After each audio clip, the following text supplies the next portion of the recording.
Sa mga naghahanap po ng trabaho diyan, hiring daw po ang Finland. Pilipino daw po ang hinahanap nila, mga healthcare workers po at saka mga skilled worker. Ang sweldo daw po is aabot ng 200,000 monthly.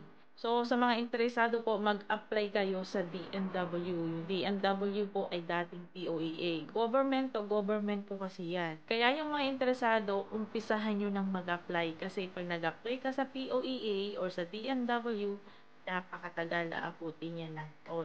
Eto guys, panoorin natin ang video ng Frontline. Nasa 100 trabahong alok ngayon ng Finland para sa mga Filipino healthcare workers. Ang sahod abot sa 200,000 pesos kada buwan. Nasa Frontline balitang yan si Reynel Pawi. Isang dekada ng domestic worker sa Saudi si Neneng pero mababa raw ang sahod.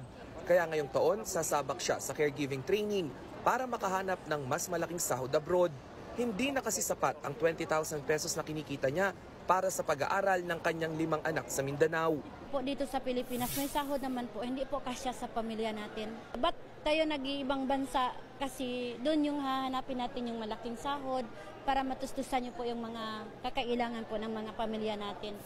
Kung matatapos ang caregiving training, target ni Neneng na makapagtrabaho sa Finland. Aprobado na kasi ang Joint Declaration of Intent sa pagitan ng Pilipinas at Finland.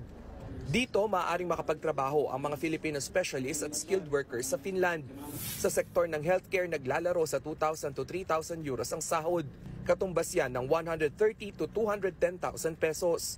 We have recruitment services here in the Philippines already taking place by the private sector recruitment agencies, and I think that the numbers that they are looking at are among hundreds, not thousands at the moment. Pero paglilinaw ng Department of Migrant Workers, maglalabas sila ng guidelines para sa limitadong bilang ng mga healthcare professional na palilipa rin sa Finland.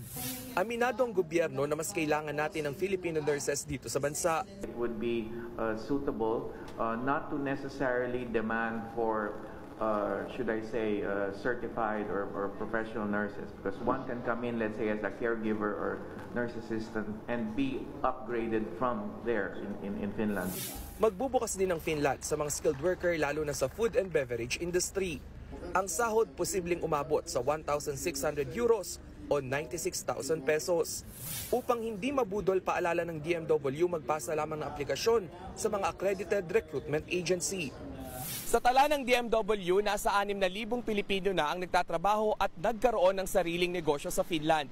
At sa bagong kasunduan, maaari nang dalhin ng OFW ang kanyang pamilya roon at legal nang ang manirahan sa tinaguriang happiest country on earth.